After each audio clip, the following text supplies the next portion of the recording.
अहिल्यानगरमध्ये देवेंद्र फडणवीस बोलतात, थेट जाऊयात. च्या माता भगिनींनी नळ उघडला तर शुद्ध पिण्याचं पाणी नळाला आलंच पाहिजे, या दृष्टीने या ठिकाणी आपण ही सगळी व्यवस्था करतो. आज आपल्याला अमृतच्या योजनेतनं 164 कोटी रुपयाची भुयारी गटाराची योजना माननीय मोदीजींच्या माध्यमातून आणि राज्य सरकारच्या माध्यमातून या ठिकाणी मिळाली आहे. नगरोत्थानच्या माध्यमातून 150 कोटी रुपये हे 24 प्रमुख रस्त्यांसाठी मिळाले आहेत. त्यातल्या 13 रस्त्यांची कामं पूर्ण झाली आहेत. सुजय दादा असतील, संग्राम दादा असतील, यांनी या सगळ्या काळामध्ये खूप चांगल्या पद्धतीनं या ठिकाणी या शहरामध्ये काम केलेलं आहे. आणि आता शहरातल्या डीपी रस्त्यांचा देखील 350 कोटी रुपयाचा प्रस्ताव तुम्ही पाठवलाय.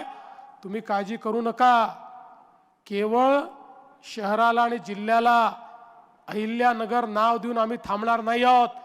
ज्याप्रमाणे अहिल्यादेवींनी त्यांची राजधानी माहेश्वर ही अत्यंत त्या काळामध्ये सुसज्जित अशा प्रकारची राजधानी केली, तसंच अहिल्यानगर देखील केल्याशिवाय आम्ही या ठिकाणी थांबणार नाही आहोत.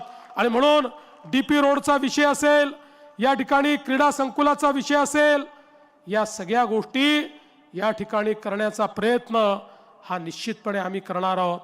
आज आपल्याला माहिती आहे की या ठिकाणी आमचा सिंधी समाज आहे. विस्थापित होऊन जो सिंधी समाज आला, त्या विस्थापित सिंधी समाजाला, पंजाबी समाजाला देखील आता आपण निर्णय घेतला. त्या काळामध्ये ते या ठिकाणी आले, पण त्यांना ज्या ठिकाणी बसवण्यात आलं तिथली मालकी मिळाली नाही, त्या जागा फ्री होल्डच्या झाल्या नाहीत. आपण निर्णय केला, हे जे आमचे निर्वासित अशा प्रकारचे लोक आहेत त्यांनाही फ्री होल्डच्या जागा देण्याचा प्रयत्न आणि त्या संदर्भातला निर्णय आपण केला. अनेक शहरांमध्ये ते काम आपण पूर्ण केलं आहे आणि पुढच्या काळामध्ये याही भागामध्ये ते काम पूर्ण करण्याचा प्रयत्न आपण करणार आहोत. एवढंच नाही तर आता विखे पाटील साहेबांनी सांगितलं की आमचं शहर तर उत्तम झालंच पाहिजे, पण शहर उत्तम करत असताना या ठिकाणी आमच्या मुलांच्या हाताला काम मिळालं पाहिजे. MIDCचा विस्तार होऊन या ठिकाणी मोठ्या प्रमाणात उद्योग आले पाहिजेत. आमचा देखील हा प्रयत्न आहे. आणि मला सांगताना आनंद वाटतो की आता या अहिल्यानगरला आपण नॅशनल डिफेन्स कॉरिडॉरचा भाग म्हणून या ठिकाणी सिलेक्ट केलेला आहे. या ठिकाणी डिफेन्स कॉरिडॉर आपण तयार करणार आहोत आणि या डिफेन्स कॉरिडॉरच्या माध्यमातून हजारो हातांना काम देणारे उद्योग हे आणण्याचा आपला प्रयत्न या माध्यमातून होणार आहे. आज आपण बघा, मोदीजींच्या नेतृत्वामध्ये शहरं स्वच्छ झाली पाहिजे, याकरता स्वच्छ भारत अभियान शहरीच्या अंतर्गत घन कचऱ्याच्या व्यवस्थापनाकरता मोठ्या प्रमाणात आता आपण निधी देतोय. पूर्वीच्या काळामध्ये कचरा जो होता ती आपल्यावर एक प्रकारची लायबिलिटी होती. कचरा एक प्रकारे आपलं बर्डन होतं, पण आता कचरा बर्डन नाही आहे, आता कचरा संपत्ती आहे. आता कचरा जमा करून तो आपण डंप करत नाही, आता कचऱ्यावर प्रक्रिया करतो, कचऱ्यापासून खतांची निर्मिती करतो, कचऱ्यापासून कोळशाचे पेलेट आपण तयार करतो, जे पेलेट्स कोळशाच्या ऐवजी वीज निर्मितीमध्ये आपण वापरतो. आता कचऱ्यापासून तर आपण विद्युत निर्मिती देखील आणि गॅस निर्मिती देखील या ठिकाणी चालू केली आहे.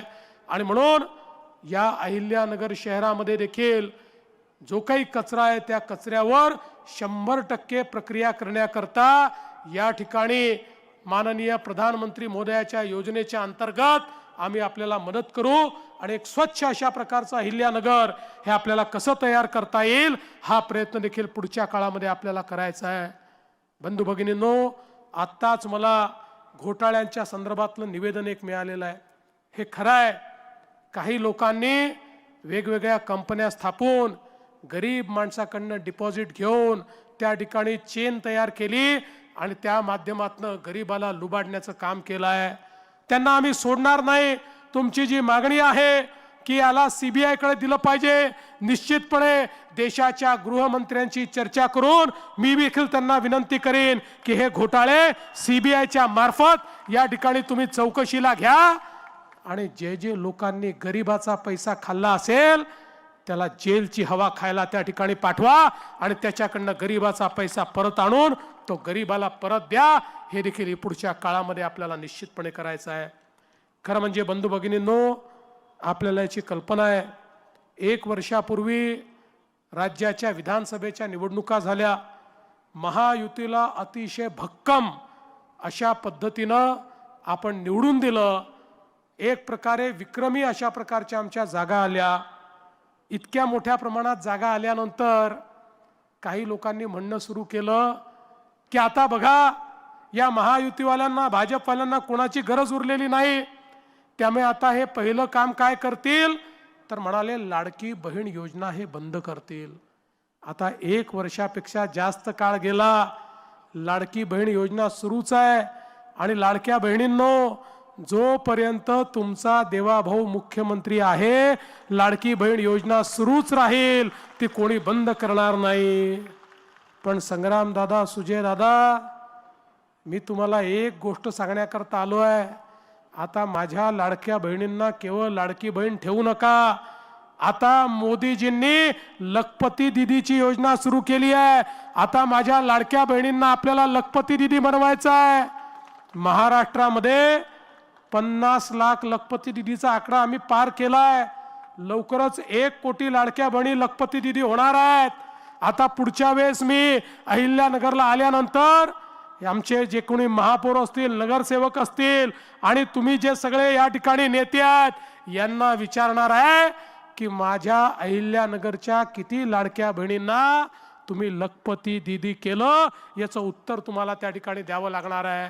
आणि म्हणून माझी विनंती आहे, आता या लाडक्या बहिणींना लखपती दीदी आपल्याला बनवायचं आहे आणि त्या माध्यमातनं आपल्या अर्थव्यवस्थेचा भाग म्हणून आमच्या बहिणींना मजबूतीने उभं करायचं काम हे आपल्या सर्वांना मिळून करायचं आहे. बंधू भगिनींनो, आम्ही केवळ आश्वासन देणारी लोक नाही आहोत. आमचा ट्रॅक रेकॉर्ड तुम्ही बघितलेला आहे. जे सांगतो ते करणारी आम्ही मंडळी आहोत.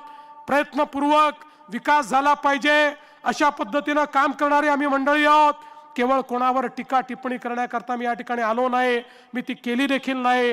कारण आपल्याला विकास करायचा आहे, सर्वांना सोबत घेऊन पुढे जायचं आहे. आणि म्हणून तुम्हाला एवढीच विनंती करण्याकरता आलो आहे, येत्या 15 तारखेला मतदान केंद्रावर गेल्यानंतर प्रत्येकाला 4 मतं द्यायची आहेत.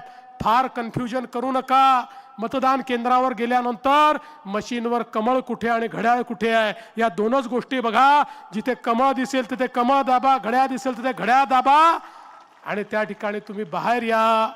मी तुम्हाला एवढंच सांगण्याकरता आलो आहे, 15 तारखेला कमळाची आणि घड्याळाची चिंता तुम्ही करा. 16 तारखेपासनं पुढचे 5 वर्ष तुमची चिंता आम्ही केल्याशिवाय राहणार नाही, हे आश्वासन तुम्हाला देतो आणि माझं बोलणं संपवतो. धन्यवाद. जय हिंद, जय महाराष्ट्र.